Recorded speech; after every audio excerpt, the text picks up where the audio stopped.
Comment soigner vos cicatrices d'acné? La phase active, inflammatoire de votre acné est maintenant terminée.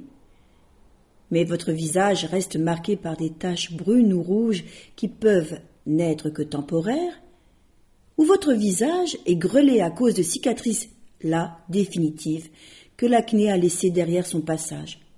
Heureusement, il existe des solutions pour estomper ces dernières. Selon le type de la cicatrice, on ne traitera pas du tout de la même manière. Il faut donc d'abord identifier quelles sont vos cicatrices. Parmi vos cicatrices, avez-vous des marques rouges, des marques brunes? Les marques brunes sont plus souvent vues sur les peaux colorées et noires. Les marques rouges et brunes sont, nous l'avons dit, temporaires. Elles disparaîtront progressivement en 3 à 6 mois.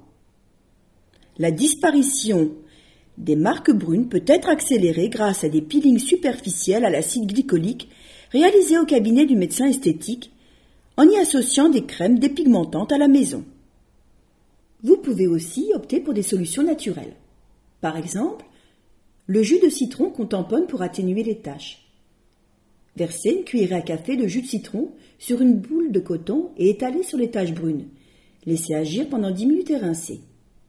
Couvrez la zone avec un écran total avant de vous exposer au soleil.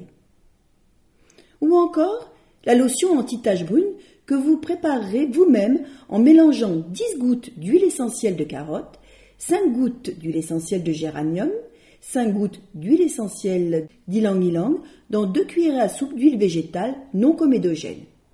Appliquez matin et soir. En ce qui concerne les boutons rouges, je vous conseille le miel et l'aloe vera qui sont de magnifiques cicatrisants que vous pouvez associer.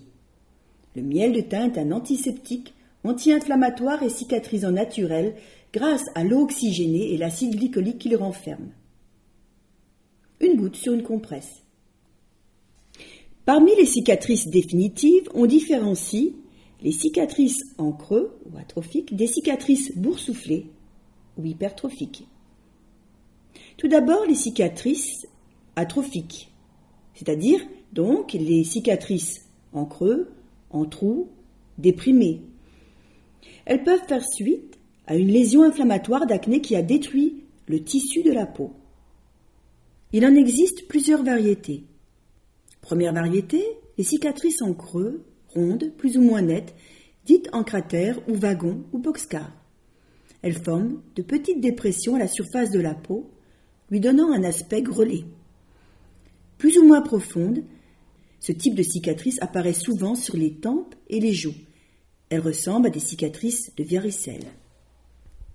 Deuxième catégorie, les cicatrices collines, forment des creux peu profonds, suivis de peau normale. Elles donnent l'impression de collines ou de vagues sur la peau. Elles se voient surtout sur les joues et le front.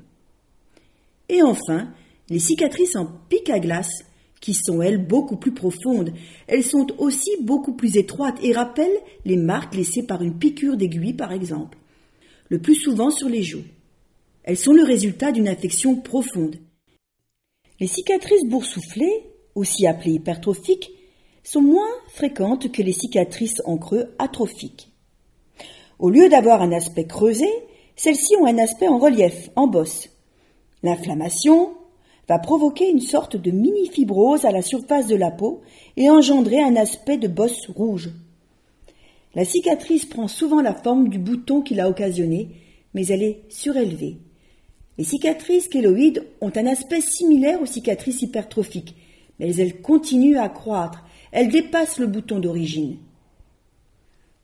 Toutes ces cicatrices, brunes, rouges temporaires ou cicatrices en creux ou boursouflées définitives, sont souvent combinées.